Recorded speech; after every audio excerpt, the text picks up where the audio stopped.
Il est 16h50, c'est l'heure du grand dossier. Soyez les bienvenus en direct sur LCI. C'est du jamais vu, une leçon de démocratie aux Européens en pleine conférence mondiale sur la sécurité à Munich. J.D. Vance, le vice-président américain, nous accuse, nous Européens, d'avoir renoncé à nos valeurs les plus fondamentales. Un affrontement idéologique, mais pas seulement. Affrontement également sur le terrain commercial et militaire. Donald Trump refuse de payer pour la sécurité des Européens et impose de nouveaux droits de douane et des nouvelles taxes.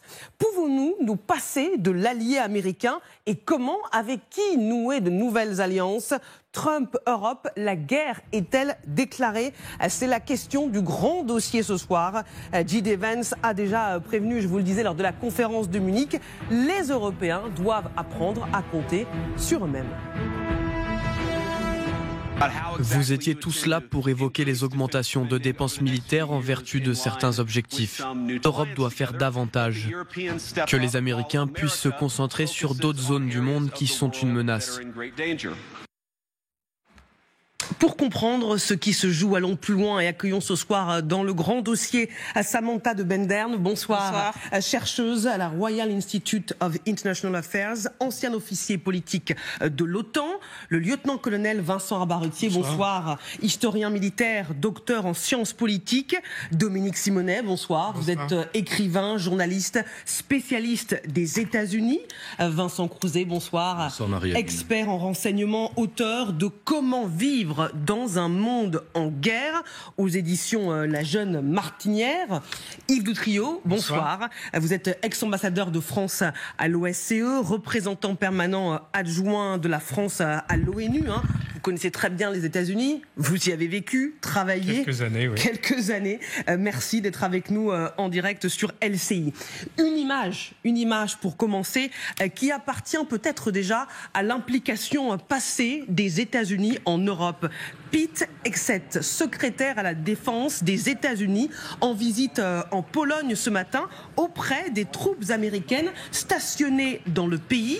Il faut dire que 10 000 militaires américains sont actuellement en rotation en Pologne. Ce sont les chiffres qui appartiennent aux départements américains.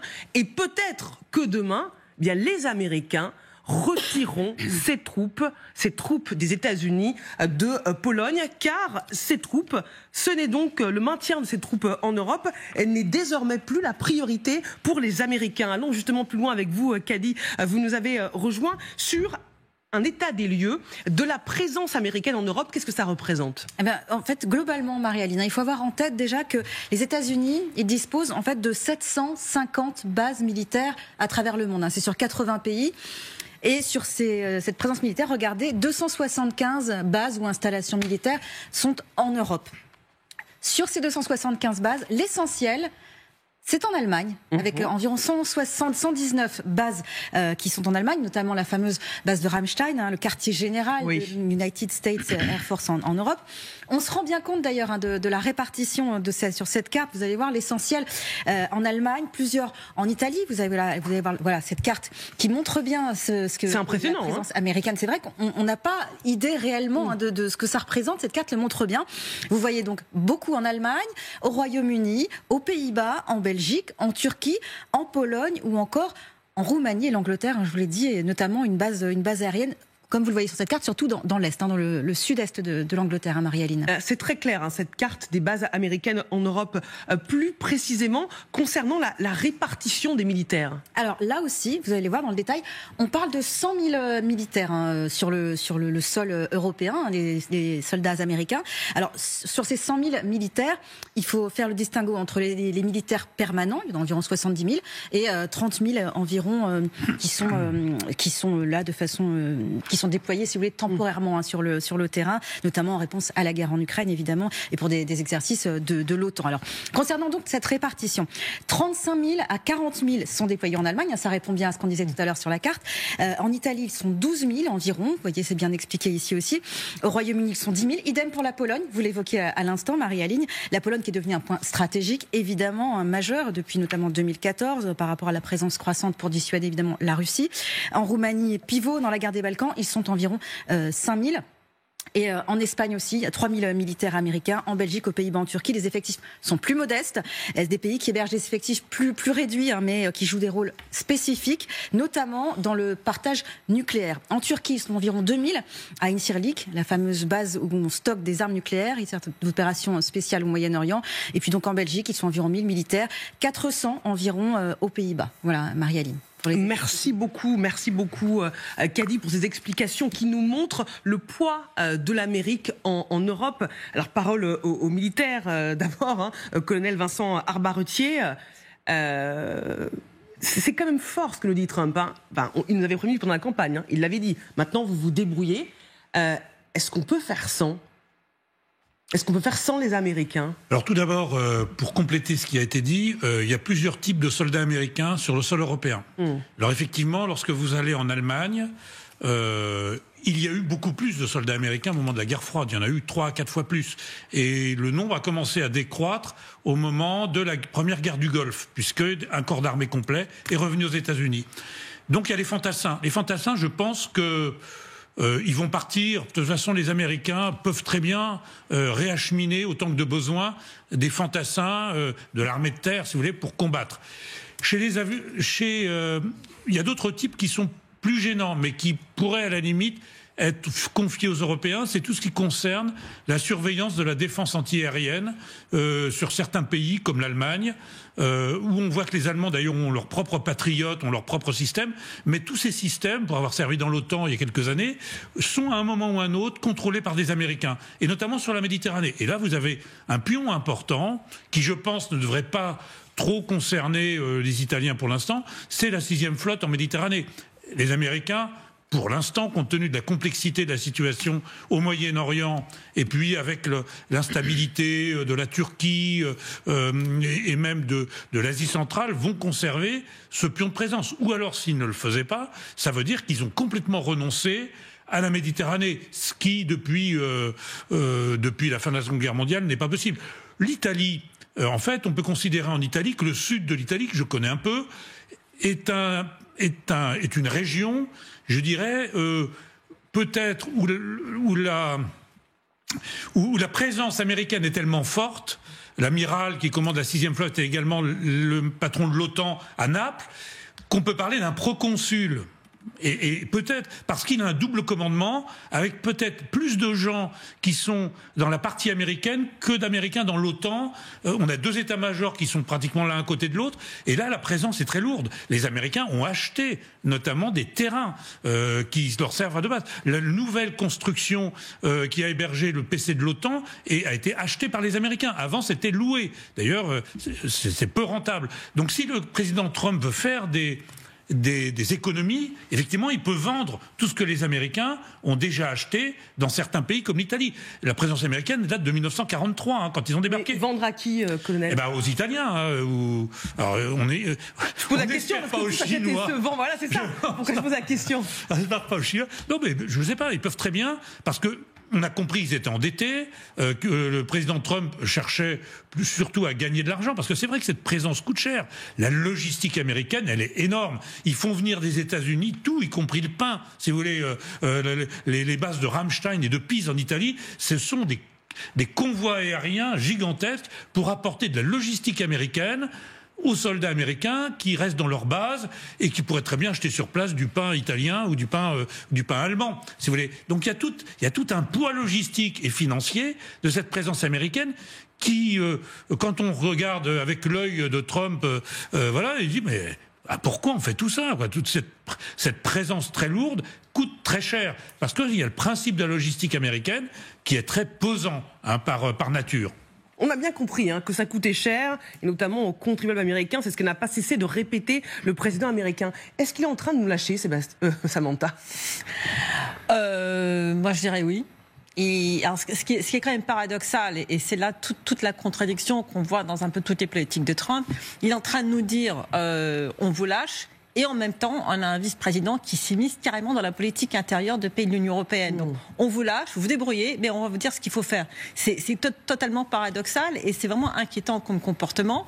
On se demande si c'est réfléchi, on se demande si c'est juste chaotique, on se demande si c'est pour expliquer à l'électorat américain, voilà, maintenant, on se désengage du monde pour vous économiser, pour vous aider à faire des économies.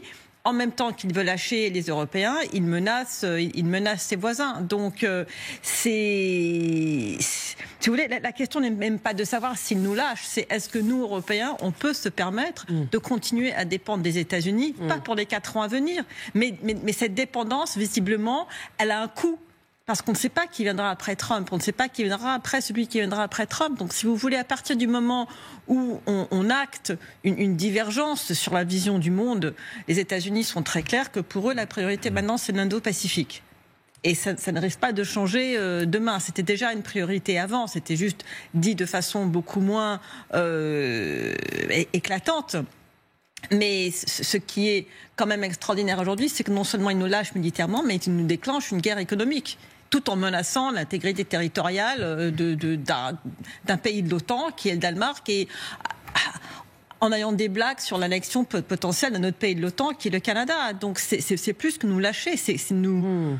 avoir une rhétorique, en tout cas, qui n'est non seulement pas la rhétorique d'un allié, mais la rhétorique d'un potentiel ennemi. Alors, on n'est pas encore là, on ne va pas non plus avoir des scénarios catastrophes, mais ça crée un climat, en tout cas, extrêmement tendu. Et nous ne sommes qu'au début, nous ne sommes qu'à 3 semaines du mandat. Alors, est-ce que les choses vont s'améliorer ? Est-ce que c'est juste pour marquer le coup en l'entrée et puis rétro-pédaler, mais en ayant bien posé des bases assez inquiétantes? Là, le jury est ouvert. Mais en tout cas, à mon sens, ça ressemble à, en tout cas, être lâché, oui. Donald Tusk, justement, se prépare justement au scénario noir, au fait que Donald Trump ne soit pas seulement dans les mots, mais aussi dans les actes. Il dit « L'Europe a besoin de toute urgence de son propre plan d'action concernant l'Ukraine et notre sécurité. Sinon, ce sont d'autres acteurs mondiaux qui décideront de notre avenir, pas nécessairement en fonction de nos propres intérêts. Ce plan doit être préparé maintenant. Il n'y a pas de temps à perdre. » Dominique Simonet, il a raison ? Bien sûr qu'il a raison, c'est plus qu'urgent. On a vu depuis quelques mois, voire depuis quelques années d'ailleurs, à la fois d'un côté Vladimir Poutine et Donald Trump, bien avant qu'il soit président, annoncer ce qu'ils allaient faire et ce qu'ils voulaient. C'est-à-dire, Donald Trump a carrément repris, d'ailleurs, ces jours-ci, l'argumentaire du Kremlin, c'est-à-dire pour l'Ukraine, une démilitarisation de l'Ukraine, une interdiction d'être dans l'Union européenne, évidemment dans l'OTAN, avec l'idée de Vladimir Poutine de repousser les frontières de l'OTAN et de recréer une zone d'influence impériale, je dirais, dont Vladimir Poutine est nostalgique. Et on voit les conseillers et les ministres de Trump totalement aller dans ce sens, parce que maintenant c'est du concret, c'est pas simplement des paroles. Donc il faut pas être surpris de ce qui se passe depuis quelques heures. On le savait, ils l'ont dit très précisément dès 2021. C'est très très clair. Simplement la question, évidemment, et Samantha a raison, la question est qu'est-ce que l'Europe fait dans cette histoire?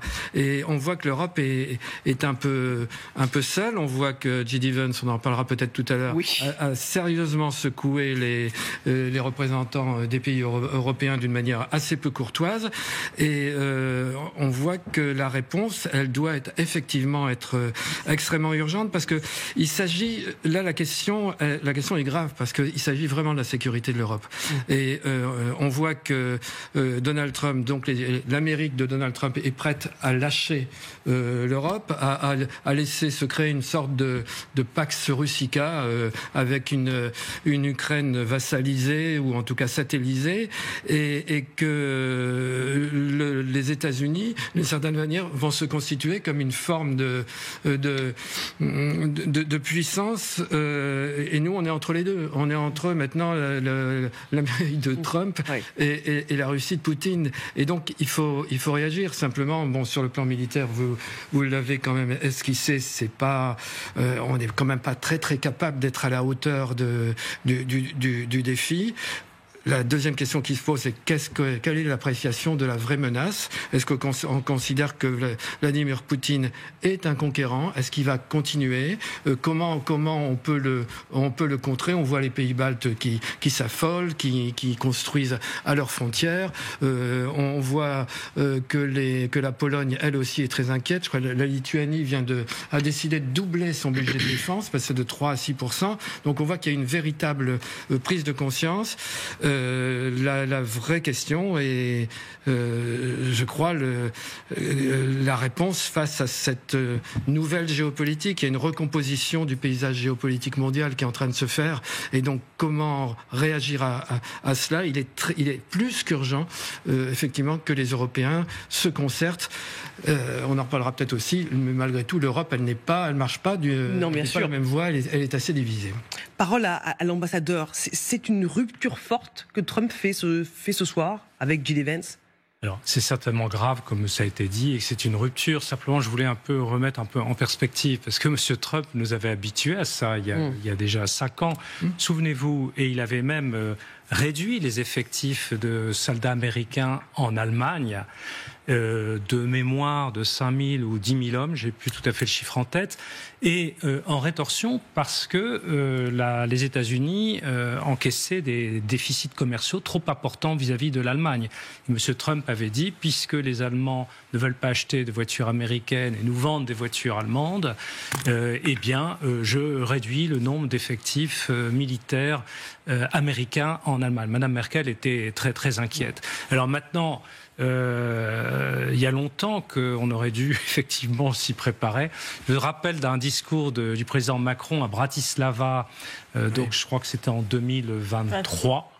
En juin 2022, peut-être. 22, je crois. Peut-être 22, où il expliquait que quelle que soit l'issue des prochaines élections américaines, qui se plaçaient déjà avec les élections qui ont maintenant eu lieu, il faut que les Européens se préparent à un moment ou à un autre. Les Américains seront moins intéressés par la défense du continent européen. Et alors, il faudrait même remonter bien avant, comme l'a dit Samantha, ça remonte au président Obama, en fait, avec la passion et l'inquiétude pour l'Indo-Pacifique. Et le fameux pivot, là je crois que c'est Hillary Clinton, quand elle était secrétaire d'État, qui avait parlé beaucoup de pivot des moyens militaires, mais aussi diplomatiques, économiques, des États-Unis, en partant d'Europe et même du proche Moyen-Orient, vers l'Indo-Pacifique. Donc tout ce qui a été annoncé, alors évidemment ici c'est plus brutal, il y a des expressions qui sont tout à fait regrettables, comme ça a été dit, pas du tout courantes pour les diplomates plus ou moins chevronnés,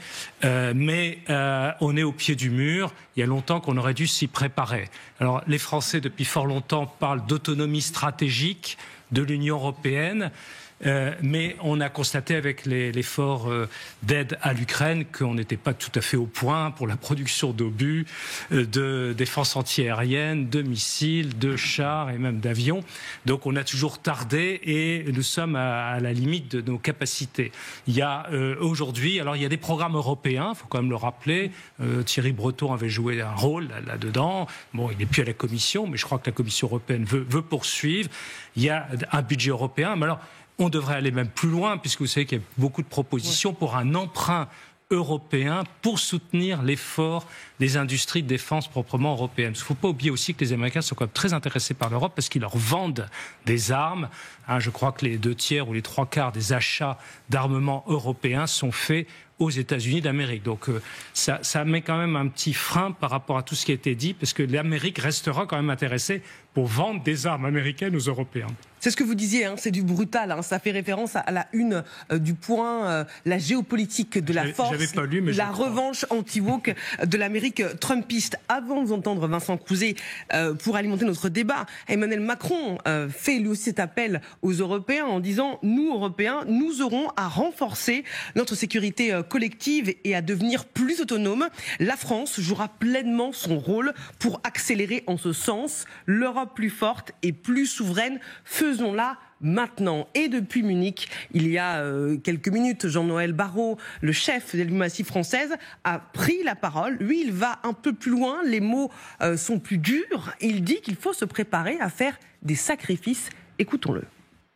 Nous ne voulons pas, dans les années qui viennent, que la ligne de front se rapproche de nous. Et je ne parle pas que de la menace que présente aujourd'hui la Russie. Je parle de toutes les menaces qui pourraient guetter l'Europe. Si les pouvoirs autoritaires ici ou là sentent que l'Europe est démunie, qu'elle n'est pas capable de se défendre, alors nous allons devoir nous acquitter d'efforts créateurs beaucoup plus importants que tout ce que nous avons fait jusqu'à présent. Et il faut nous y préparer parce qu'il nous faudra faire face à des choix difficiles, à des décisions compliquées, peut-être même à des sacrifices auxquels nous ne nous attendions pas jusqu'à présent, si effectivement cette sécurité doit être assurée. Faudra-t-il faire des sacrifices si l'allié américain nous abandonne ? Ce ne sont pas des sacrifices, ce sont des progrès, évidemment. Je voulais revenir sur ce que disait Yves tout à l'heure sur l'achat d'armement américain. On a vu Scholz qui pleurnichait à la suite du discours de Vance hier, mais qui a dit à la fin de son discours, mais néanmoins nous continuerons à acheter de l'armement américain parce que c'est essentiel pour garantir notre sécurité. C'est-à-dire que pas un seul moment, il s'est penché vers une solution européenne en disant nous allons en fait transmuter notre effort de défense vers une défense européenne. Donc tout ça est assez déplorable. Pour venir à Jean-Noël Barrot, il a eu une position extrêmement courageuse aussi au cours de son discours où il a rappelé quand même les grands principes et les grandes valeurs quand même qui gouvernent l'Europe occidentale. Et d'après les informations que nous donnait Samantha tout à l'heure hors plateau, apparemment Emmanuel Macron voudrait rassembler de toute urgence des chefs d'État et de gouvernement demain à Paris pour prendre une position commune, parce que suite quand même au discours lamentable, agressif de Vance sur l'Europe, il n'y a pas eu à ma connaissance, il n'y a pas eu de communiqué de la part de l'Union européenne et de Mme van der Leyen. S'il y en a eu un ? Non, il y en a pas eu. Il y en a absolument. Il y a eu des prises de parole individuelles, mais pas de réponse commune. Marie-Aline, vous vous rendez compte ? Sur un discours aussi important de Vance concernant nos valeurs, nos démocraties, une véritable agression publique devant le monde entier, l'Europe n'est pas capable de réagir 24 heures après. C'est tout de même hallucinant. Il faut un sommet européen pour ça. Et voilà. Si c'est au niveau des chefs d'État et de gouvernement, il faut un sommet. Elle peut quand même très rapidement prendre le pouls auprès de ses homologues, de ses pairs chefs d'État, et tout de même établir un communiqué en moins de 24 heures. Ce serait pas la présidente, ce serait d'ailleurs le président du Conseil européen, c'est-à-dire l'ancien Premier ministre portugais, M. Costa. Lui peut s'exprimer au nom du Conseil européen. Ou la ministre des Affaires étrangères, Kaja Kallas. Oui, mais non, alors ce qui est vraiment intéressant quand même, c'est qu'on voit que malgré la lenteur qu'on attribue à la Commission et aux institutions européennes, Ursula von der Leyen, donc la présidente de la Commission européenne, a quand même annoncé hier que l'Union allait penser à faire sauter le verrou d'endettement de 3% pour permettre des achats dans le domaine de la défense. Donc ça, c'est quand même c'est important. On a évoqué l'idée d'un emprunt européen. Est-ce que c'est pas un premier pas vers la création d'un emprunt européen ? On a vu comment l'Europe s'est quand même mobilisée au moment du Covid. Donc l'Europe en est capable quand elle sent qu'elle a vraiment le couteau à la gorge. Et là, nous avons le couteau à la gorge.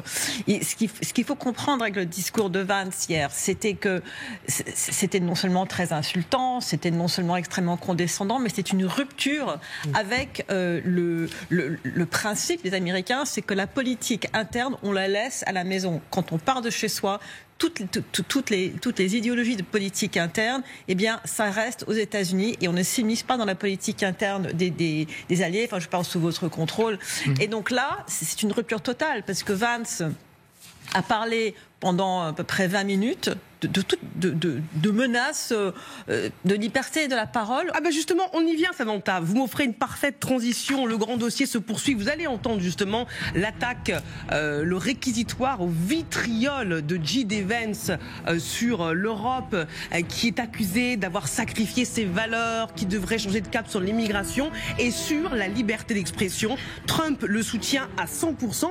Et on va entendre Randy Yalos, le président de Republicans Overseas France et Monde, qui va soutenir le président américain. À tout de suite.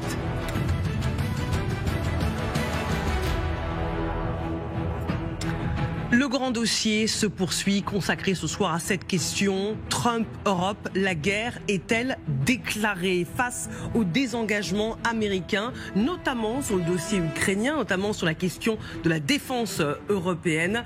Emmanuel Macron a réagi et il va organiser lundi une réunion à Paris entre dirigeants européens pour répondre justement à ce désengagement européen. Comment l'Europe peut prendre le relais et justement essayer d'aider l'Ukraine face à Trump et face à Poutine.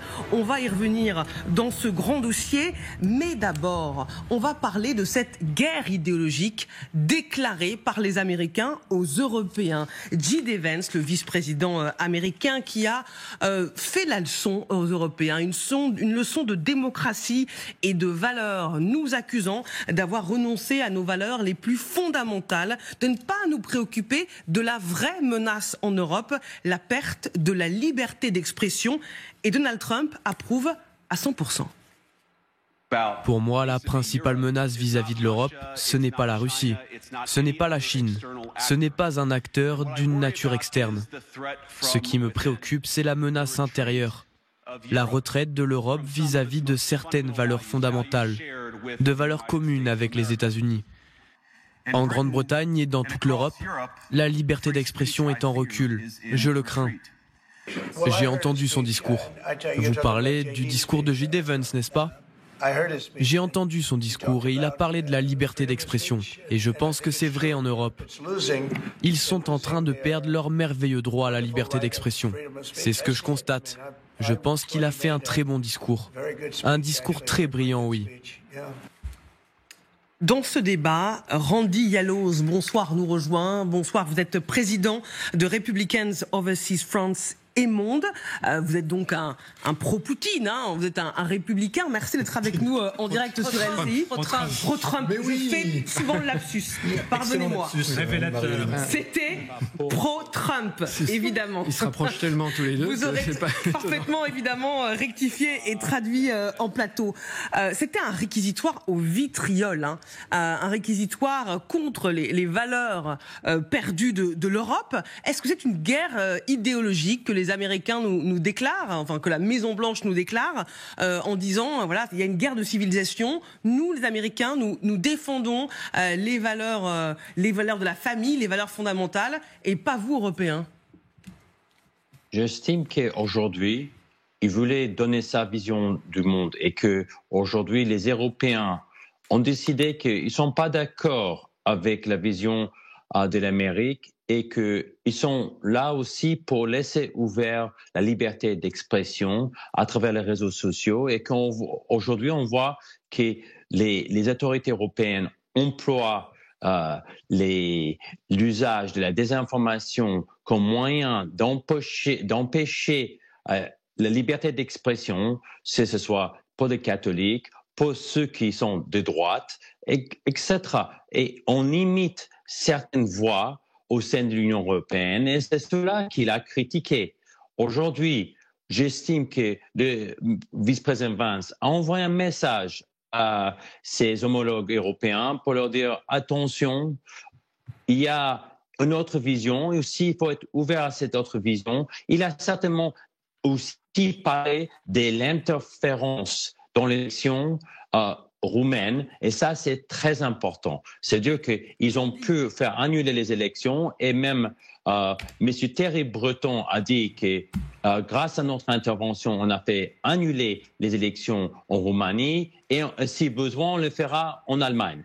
Donc, vous pouvez voir comment cela est consternant et que cela fait craindre la disparition progressive de la liberté d'expression et l'interférence des autorités européennes dans les élections libres de nos démocraties. Randy Yalloz, concrètement, expliquez-nous en quoi les Européens limitent, censurent la liberté de parole. Vous avez la parole, tous les courants ont la parole. En revanche, il y a une maîtrise, évidemment, de la parole. Si c'est une parole haineuse, si c'est une parole raciste, et c'est ce qu'a toujours dit Thierry Breton.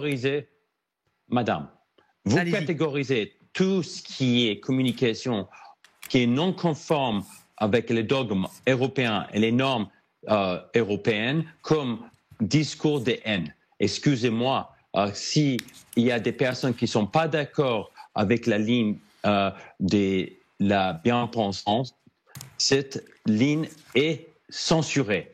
Or, comme on voit en Roumanie, qu'est-ce qui s'est passé? Il y avait des publicités en ligne qui étaient achetées via les réseaux sociaux pour quelques centaines de milliers d'euros.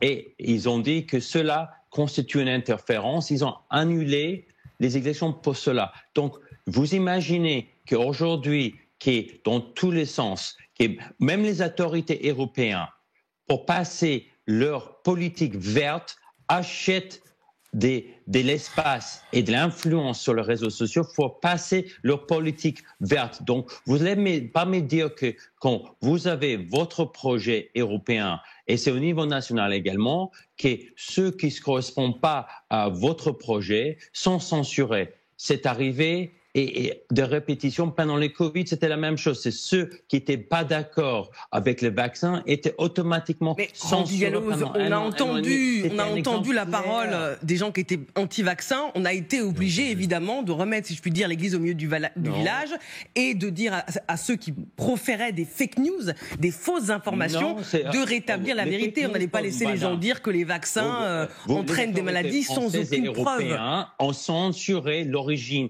des... C'est consternant. Disons, c'est venu pas descendre à Wuhan. Randy Yaloz, vous restez avec nous. On distribue aussi la parole en plateau. Je vois Dominique Simonet, Samantha de Bernern.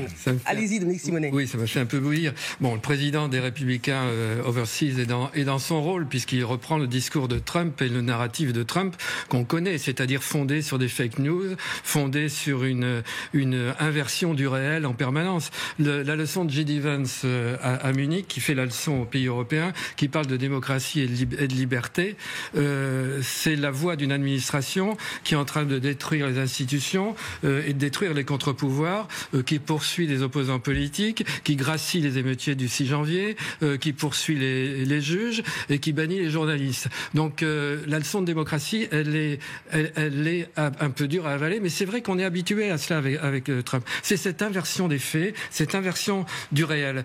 Et derrière cela, il y a quelque chose de fondamental et de plus important. Vous parliez de guerre idéologique, mais c'est vrai qu'il y a deux manières de voir les choses, parce que J.D. Vance parle de démocratie sans arrêt, démocratie, liberté. Mais qu'est-ce que ça veut dire pour lui, la démocratie? La démocratie, ça veut dire la légitimité du peuple. C'est vrai, Donald Trump et J.D. Vance ont été élus de manière légitime, avec la majorité des voix, c'est incontestable, et c'est l'expression de la majorité du peuple américain. Mais la démocratie, c'est pas que cela. La démocratie, c'est l'état de droit aussi. Et l'état de droit, c'est-à-dire qu'on respecte les principes, on respecte les valeurs, on respecte les lois, on respecte les institutions. Ce que ne fait pas en ce moment l'administration Trump. Donc recevoir des leçons d'une administration qui effectivement fait l'inverse de ce qu'elle prétend dire, mais j'en termine par là, c'est vraiment deux idéologies. On voit d'ailleurs, alors on peut le résumer comme l'a fait d'ailleurs un peu Emmanuel Macron, entre d'un seul un monde populiste et puis un monde plus démocratique, social, des social-démocraties. Ça se résume peut-être à cela, mais c'est vrai qu'il y a ce que nous promet J.D. Vance et propage, c'est un modèle démocratique, peut-être au sens où il y a la légitimité du peuple, mais un modèle autoritaire, ce que ne sont pas les pays de l'Europe de l'Ouest. Samantha de Bendern, avant de revenir aussi vers Randy Yaloz. J'aimerais peut-être avoir la réaction de notre invité sur certaines choses qui se passent aujourd'hui aux États-Unis par rapport justement à la liberté d'expression. Vous savez sans doute que maintenant l'agence de presse Associated Press a été bannie de la Maison-Blanche et de la base de Air Force One parce qu'il refuse d'appeler le golfe du Mexique, golfe de l'Amérique, alors que si vous voulez, légalement dans le monde, ça reste le golfe du Mexique. Est-ce que c'est pas une forme de censure? Dans les départements, sur les sites internet maintenant du gouvernement américain, il est interdit de parler du réchauffement climatique, il est interdit de mentionner LGBT. Ça aussi, c'est une forme de censure. Je suis désolée, c'est un petit peu l'hôpital qui se moque de la charité. Et surtout, je voudrais aussi vous rappeler que ce qui s'est passé en Roumanie, c'était après une enquête de l'Union européenne sur l'ingérence russe dans les élections. Et puis quant aux élections maintenant, quant aux États-Unis, tous ceux qui étaient impliqués dans les poursuites pénales contre les auteurs du 6 janvier se voient maintenant déchus de leurs fonctions. Et en plus, excusez-moi, mais le 6 janvier, c'était un refus d'accepter le résultat d'une élection. C'était un refus qui a été accompagné de violence qui n'a pas été condamnée par le président, par l'ex-président à l'époque, Trump. Et donc, si vous voulez, en termes de refus d'accepter les élections et en termes de censure et de manque de liberté de parole, je ne vois pas en quoi les États-Unis ont de quoi être fiers aujourd'hui. Alors Randy Yalloz vous répond. Est-ce que les Américains sont bien placés pour donner des leçons aux Européens?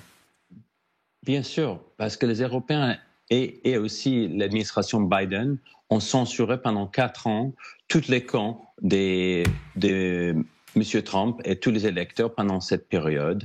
Ils ont laissé des personnes pendant des années en prison sans procès par rapport au 6 janvier. Ils ont également ils ont interféré dans les élections et vient d'enlever toutes les autorisations d'accès aux sécurités nationales aux 51 membres des services de renseignement parce qu'ils ont interféré dans les élections et c'était reconnu que tout ce qui était, ils ont dit que les portables, ordinateurs portables de le jeune Biden n'étaient pas vrais, que c'était une désinformation de la part des Russes et ça s'avérait être une fausse information, c'était délibéré et M. Blinken était à la charge de cette opération. Donc aujourd'hui, ils ont censuré aussi tous les réseaux sociaux aux États-Unis, Facebook, ils ont obligé Facebook, Twitter à censurer les Américains pour leur voix dissidente, sur plein de choses, et ils sont les chrétiens aux États-Unis. Aujourd'hui, M. Vance a expliqué qu'aussi en Europe, on a des problèmes de persécution vis-à-vis des chrétiens. Il a expliqué également comment maintenant M. Musk fait l'objet des poursuites et des enquêtes parce que lui, il s'exprime et il souhaite laisser plus de liberté sur son réseau social. Aujourd'hui, on voit l'Europe utilisé encore, c'est l'ingérence dans les affaires nationales comme en Roumanie. C'était clair. Justement, vous n'avez pas répondu. Vous parlez d'ingérence. Vous m'avez pas répondu. Vous êtes tous coupables de ne pas répondre aux déclarations de M. Berton et disons qu'il a eu raison d'interférer dans les élections roumaines. On va pas refaire l'affaire Thierry Breton a dit qu'on a fait annuler des élections parce qu'il y avait des ingérences russes. Ça n'a rien à voir avec le fait de ne pas être d'accord vis-à-vis d'une opinion. Je voudrais qu'on avance parce que le temps file et je voudrais que tout le monde réagisse. Monsieur Randy Yalloz, on ne va pas refaire l'affaire avec Thierry Breton et Musk tous les soirs en plateau. J.D. Vance, il a rencontré hier la chef du parti d'extrême droite allemand AfD, donc en pleine campagne pour les législatives en Allemagne, il y a une semaine du scrutin. Il a dit, je le cite, à quoi la démocratie allemande ne peut survivre, c'est de dire à des millions d'électeurs que leurs pensées et leurs préoccupations ne méritent pas d'être prises en considération. Olaf Scholz a tout de suite réagi et il dit « De l'expérience du national-socialisme, les partis démocratiques en Allemagne ont tiré un consensus commun, c'est le mur pare-feu contre les partis d'extrême droite ». Est-ce qu'il n'y a pas aussi de l'ingérence? Vincent Crouzet, c'est un thème qui vous tient à cœur. Ah oui, alors moi je suis en colère. Et d'ailleurs, il y a une chose qui est assez étonnante, c'est que J.D. Vance, en fait, et je ne sais pas du tout ce que notre ami républicain, enfin notre ami... Pourquoi d'ailleurs J.D. Vance, il n'assume pas en fait sa rencontre avec Madame Weidel hier? Pourquoi il n'y a pas de photo entre lui et elle? Pourquoi on ne le voit pas serrer la main de la patronne de l'AfD? C'est une question que je vous pose. Il a honte? Il a honte de cette relation-là avec cette néo-nazie? Randy Yalloz. Il y a 9835 tombes de soldats américains à Colville. Monsieur Vance, je vous explique. La question est plus importante. J'estime qu'ils souhaitent que les élections soient qu'ils ne font pas barrage. Je crois que la voie que l'AfD, que ce soit un pare-feu qui est mis en place, je crois que les Allemands de l'Allemagne de l'Est sont exprimés fortement en faveur de l'AfD. Et je crois qu'il faut les entendre. Et quelque part, à nous aussi d'offrir d'autres choix électoraux dans chacun de nos pays de l'Europe pour dire quels sont les choix. J'estime que si c'est une démocratie, j'estime que la classe politique n'offre pas de choix réels et viables pour les Allemands. Et c'est pourquoi ces partis offrent autre chose. Peut-être c'est pas la meilleure chose. On va vous montrer un document. Il y a des choses critiquables, mais je vous explique, avant de me critiquer, je pense que peut-être vaut mieux regarder les choses clairement. C'est le deuxième parti le plus puissant de l'Allemagne et il faut se poser des questions. C'est pourquoi ils sont devenus l'AfD, le parti le plus important après peut-être le parti principal aujourd'hui en pouvoir. C'est parce que les Allemands sont frustrés. Ils souffrent économiquement, ils souffrent socialement, ils souffrent d'une immigration clandestine qui nuit à toute la population. On a vu les attentats qui ont eu lieu. Des centaines. Mais justement, Randy Yaloz, la preuve, s'ils sont d'ailleurs assez hauts dans les sondages, c'est qu'ils ont la liberté de défendre leurs idées. Ce qui se passe, elle cela. Qu'est-ce que vous pensez de l'affiche de l'AfD ? Je ne sais pas si on l'a. De l'AfD qui résume tout en fait sur le côté néo-nazi quand même de ces gens-là. Parce que figurez-vous quand même qu'il y a 9 On va montrer l'affiche pour savoir de quoi vous parlez justement. On l'a fait sortir. Voilà. Qu'est-ce qui vous est dans l'affiche, Vincent Crouzet ? Écoutez, alors là, je veux dire, c'est no comment. C'est même pas la peine de commenter. Là, on a une belle famille aryenne avec le salut nazi et c'est l'affiche officielle de l'AfD. Je rappelle quand même qu'il y a 9835 tombes de soldats américains qui sont morts quand même le 6 juin 1944. C'est au-dessus d'Omaha. On a eu cette année mémorielle qui les a consacrés. Et ces gamins, ils sont morts pour rien, pour que le vice-président des États-Unis aille serrer la main de la patronne d'un tel parti. Enfin, c'est révoltant. Alors, je précise excusez-moi, je suis en colère. Bien sûr, mais je suppose que l'AfD n'assume pas cette affiche de salut nazi et explique peut-être que c'est la volonté de protéger la famille. Mais ils vont pas le dire. Mais ils vont pas le dire. Mais ils sont pas des imbéciles. Ils savent très bien qu'avoir le bras levé comme ça va faire se poser des questions. Donc ils vont dire mais non, mais c'est pas ça. Mais le message subliminal là, c'est quoi ? Franchement, on regarde ça. Ce qui est je trouve très intéressant aussi, c'est le logo de l'AfD. Le logo de l'AfD, regardez le F. Le F, c'est la copie exacte du F de Facebook.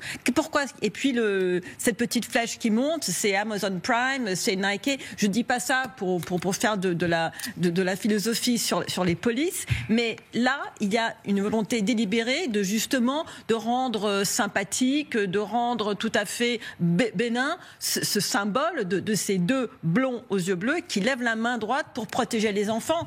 Donc c'est Yves Doutrio. Oui. Non, votre analyse sur cette guerre idéologique déclarée publiquement. Alors, moi, j'aime bien toujours faire des rapprochements sur le long terme. Allez-y, ça nous intéresse. La liberté d'expression, c'est vrai qu'aux États-Unis, c'est le premier amendement, c'est absolu. En Europe, dans la plupart de nos pays, et déjà depuis fort longtemps, la liberté d'expression, c'est un principe fondamental, mais dans certaines circonstances, la loi peut intervenir. Alors, la pédophilie, la lutte contre le terrorisme, la haine raciale. Et donc, il y a effectivement une différence, j'allais dire philosophique, entre les États-Unis et l'Europe. Simplement, ce qu'il faudrait dire à votre invité, c'est qu'en Europe, eh bien, c'est la loi européenne. Et en matière de réseaux sociaux, donc nous avons le RGPD, etc., etc. Aux États-Unis, c'est leur affaire. Nous, on ne s'occupe pas de la loi américaine, mais que les Américains ne s'occupent pas de la loi européenne. Alors bien sûr, ça peut affecter, parce que nous savons que l'économie américaine est très numérisée et qu'elle domine le monde numérique. Donc tous les géants de la Silicon Valley sont affectés en Europe, mais seulement en Europe, dans les frontières internes de l'Europe, par les règles qu'on s'est données. Et il faut qu'on fasse respecter nos règles. Ça s'appelle l'état de droit. En Europe, on applique le droit européen. Si les compagnies américaines ne veulent pas appliquer le droit européen en Europe, eh ben, elles peuvent faire l'objet de poursuites. Comme vous savez, il y a un certain nombre de poursuites conduites par la Commission européenne. Alors simplement un autre point sur les ingérences électorales venues de la désinformation de la Russie. Eh bien, il faut protéger nos systèmes démocratiques contre ces interférences, et c'est ce qu'a décidé la Cour suprême. Ce sont des juges en Roumanie.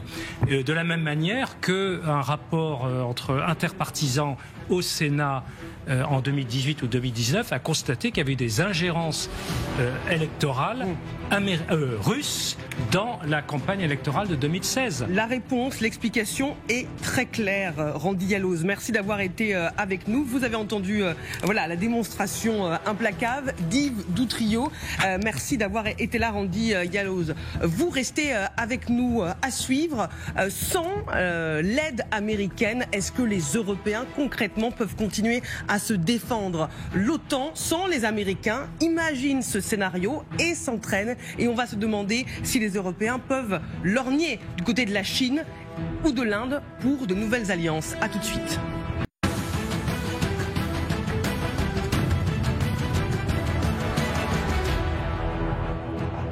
Vous êtes sur la 26, au bon endroit ce soir, devant le grand dossier consacré à cette question. Trump-Europe, la guerre est-elle déclarée face au désengagement des Américains? Donald Trump le dit clairement, c'est aux Européens de se débrouiller. L'Europe doit se préparer à réagir, notamment sur le plan militaire.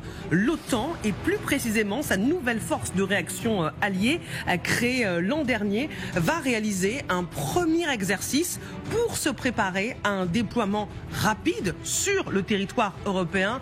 Emma Barry, bonsoir, vous nous avez rejoint. Expliquez-nous en quoi consiste l'exercice. Alors cet exercice, il s'appelle le Steadfast Dart 25 et il consiste à tester, vous l'avez dit, le déploiement ultra rapide de cette force de réaction alliée qui vient remplacer la force de réaction de l'OTAN qui était jugée jusque-là trop lente à mettre en œuvre. Alors regardez, cet exercice, il va mobiliser 9 pays alliés. Vous les voyez sur cette carte: Royaume-Uni, France, Espagne, Italie, Slovénie, Roumanie, Bulgarie, Grèce et Turquie, et il sera placé sous le commandement britannique.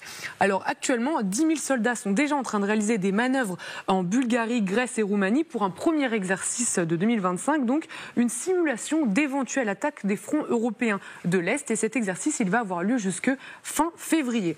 Ensuite, le grand objectif de cette nouvelle force de réaction alliée, eh bien, c'est de pouvoir déployer jusqu'à 100 000 soldats en moins de 10 jours, puis ensuite de porter les forces à 300 000 soldats en moins de 30 jours en cas de crise majeure, et d'être finalement capable d'atteindre 500 000 soldats en moins de 180 jours. On va vous montrer une vidéo, vous allez voir, cette vidéo, c'est une présentation officielle qui a été réalisée par l'OTAN qui montre cette Steadfast Start, qu'en plus des soldats, eh bien, cette force, elle dispose de 1500 équipements militaires terrestres, dont des chars, des obusiers, des véhicules blindés de transport de troupes, 20 avions et 17 navires. Emma, quelles sont les difficultés que va rencontrer cette force de réaction alliée ? Eh bien, le premier enjeu pour déployer rapidement cette force, c'est de tester l'interopérabilité de ces structures de commandement et ensuite de garantir l'acheminement des équipements à travers toute l'Europe et donc d'assurer la mobilité militaire. Tout ça pourquoi ? Eh bien, pour mettre en œuvre des plans de défense régionaux qui ont été adoptés l'an dernier par l'OTAN. Et c'est là que les pays alliés commencent à s'interroger sur le rôle des États-Unis. Écoutez justement le vice-président américain, vous allez comprendre pourquoi. L'OTAN est une force d'alliance militaire très importante dont nous sommes la partie la plus significative. Mais nous voulons nous assurer que l'OTAN est réellement construite pour l'avenir et nous pensons que l'essentiel est de veiller à ce que l'OTAN partage un peu plus le fardeau en Europe afin que les États-Unis puissent se concentrer sur certains de leurs défis en Asie de l'Est. Alors une centaine d'exercices est prévu pour cette année 2025, mais évidemment, sans le renfort américain, les objectifs de déploiement de soldats seraient plus difficiles à atteindre. Merci beaucoup Emma Barrier pour ces précisions. Colonel Arbarutier, on voit que l'exercice a mobilisé 9 pays alliés: France, Royaume-Uni, Italie, Espagne, Grèce, Roumanie, Slovénie, Bulgarie, Turquie. Ces pays doivent imaginer demain une guerre où les Américains ne seraient pas impliqués ou seraient tout seuls pour défendre leurs alliés, comme l'Ukraine par exemple. Donc ça veut dire qu'on ne serait plus dans un exercice de l'OTAN, mais on serait dans un exercice de l'Union européenne. Et donc, parce qu'on ne parle pas de Canadiens non plus, voilà. Donc ça veut dire que là, dans l'Union européenne, que j'ai pratiqué également, on a une notion de nation cadre. Donc il faudra définir une nation cadre. Qu'est-ce que c'est qu'une nation cadre ? C'est la nation qui fournit les outils de commandement, justement, pour remplir les nécessités d'interopérabilité, parce que l'interopérabilité, il y a des standards techniques, mais il y a surtout une organisation du commandement qui fait que, par exemple, quand la France a été nation cadre d'une opération qui a lieu au Tchad en 2008, eh bien, c'était les Français qui fournissaient le niveau stratégique du haut, c'est-à-dire à côté de Paris, le niveau opératif sur le théâtre, mais à un niveau multinational, et puis le niveau tactique où les gens intervenaient sur le terrain. Donc, si vous voulez, il faut que un pays ou deux pays qui s'entendent bien, et donc la France et la Grande-Bretagne et le Royaume-Uni sont deux pays qui ont eu l'habitude de manœuvrer ensemble au sein de l'OTAN, ou bien la France et l'Allemagne, parce que actuellement ce sont ces seuls 3 pays qui ont les capacités, notamment de moyens de commandement, pour remplir cette mission. Ensuite, vous avez le niveau logistique, et qui est très complexe, avec les acheminements de matériel et de personnel au sein de l'Europe, sur des modalités qui ont été préparées, et c'est sans doute un des objectifs de cet exercice, de montrer quelles modalités on utilise, les trains, l'interopérabilité des écartements de rails, les avions en grand transport, il n'y en a pas énormément en Europe, donc il faut à chaque fois récupérer des moyens civils, les louer. Et avant, c'était des avions de compagnies commerciales russes ou ukrainiennes, parce qu'on n'avait pas d'avions de grand transport. Maintenant, avec l'A400M, on en a un peu plus. Donc, vous voyez, c'est tous ces problèmes qui sont nécessaires avant même que le premier coup de feu soit tiré contre l'ennemi. Donc ça demande de la préparation théorique en état-major, mais de la préparation sur le terrain. Et c'est à cet effet, d'ailleurs, que le patron de la logistique otanienne en Europe, c'est un général allemand qui a déjà, l'année dernière, testé avec d'autres pays européens l'utilisation de l'Allemagne comme hub, notamment pour intervenir à l'est de l'Europe. Là, on voit que sur le plan militaire, les Européens se préparent. Il y a des exercices très concrets. Le colonel nous l'a expliqué. Alors, est-ce que maintenant, du point de vue diplomatique, il faut aller plus loin et nouer d'autres alliances, notamment avec les Chinois ou avec les Indiens? Alors Emmanuel Macron, notamment pour le sommet de l'IA, a mis en scène sa rencontre avec Modi, évidemment, pour expliquer évidemment que les Européens peuvent se tourner vers d'autres partenaires. On va voir l'image de cette rencontre Macron-Modi. Mais ce qu'il ne faut pas oublier, c'était le 12 février à Marseille, dans les Bouches-du-Rhône, c'est que Modi, évidemment, il ne veut pas négliger son partenaire américain, Donald Trump. Et regardez ces images. Regardez, c'était le 13 février. Donc il n'y a même pas 24 heures d'écart entre ces deux rencontres. Et ce qui est intéressant, c'est ce que Modi dit sur la relation Inde-États-Unis. Et vous nous direz, Samantha, si la France peut espérer convaincre Modi de se rapprocher des Européens. Écoutons. Nous avons également convenu que le partenariat et la coopération entre l'Inde et les États-Unis peuvent façonner un monde meilleur. En empruntant une expression américaine, je dirais que notre vision d'une Inde développée est de rendre l'Inde à nouveau grande, ou MIGA.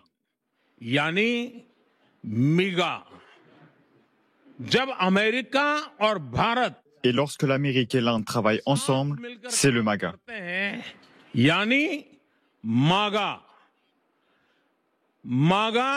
Lorsque c'est le MAGA, plus le MIGA, cela devient un méga. Méga partenariat pour la prospérité. Il a plus l'air de vouloir entretenir son partenariat avec les États-Unis qu'avec les Français ou les Européens. Alors, il y a plusieurs choses ici. D'abord, il y a le côté personnel entre Modi et Trump. Ce sont des hommes qui se comprennent. Ils ont tous les deux des velléités autoritaires. Ils ont tous les deux des idées très fixes sur le nationalisme. Modi, c'est quand même ce qu'on appellerait un nationaliste hindou dans un pays avec une grande population musulmane. Mais un des grands principes de la politique étrangère indienne, et ça depuis l'indépendance, et ça s'est vraiment renforcé ces dernières années, c'est un vrai multilatéralisme. Aujourd'hui, Modi est aux États-Unis. Il faut savoir qu'il y a énormément d'Indiens qui ont des liens très très forts avec les États-Unis parce qu'il y a une énorme diaspora indienne aux États-Unis. L'épouse de J.D. Vance est d'origine indienne. Donc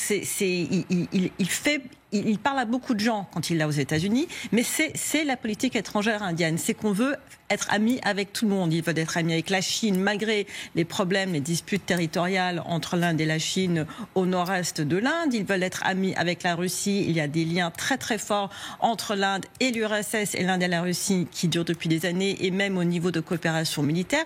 Des opérations très fortes avec la France au niveau de coopération militaire. Donc non, je ne pense pas que l'Inde ne fera jamais un choix entre l'un ou l'autre. L'Inde va toujours essayer de jouer sur tous les plans. Alors, la coopération Trump-Modi, elle inquiète beaucoup de gens, et moi y compris, à cause de la proximité des deux hommes. Parce qu'ils sont vraiment, ils voient le monde de la même façon. Mais je ne pense pas du tout que si la France peut proposer quelque chose d'intéressant à l'Inde, l'Inde va y aller aussi. Il y a vraiment une question de jouer sur tous les fronts. Rapidement, Yves Doutrio. Très rapidement, il n'y a pas de contradiction. C'est le multi-alignement. Ça, c'est la grande théorie de M. Modi. Donc, on s'aligne avec tout le monde et tous les grands, les États-Unis, l'Europe, la France. Il y a un vieil accord de partenariat stratégique qui date d'il y a plusieurs années. Et les Américains ont énormément intérêt à s'allier avec l'Inde par rapport à la Chine. L'Indo-Pacifique dont on parlait tout à l'heure, le fameux pivot des États-Unis vers l'Indo-Pacifique, c'est avec l'Inde, le Japon, l'Australie, etc. Et donc, du côté européen, nous devons militer pour un partenariat stratégique euro-indien. Il ne s'agit pas tellement de la défense de l'Europe, ce n'est pas vraiment le sujet, mais un partenariat scientifique, économique, etc.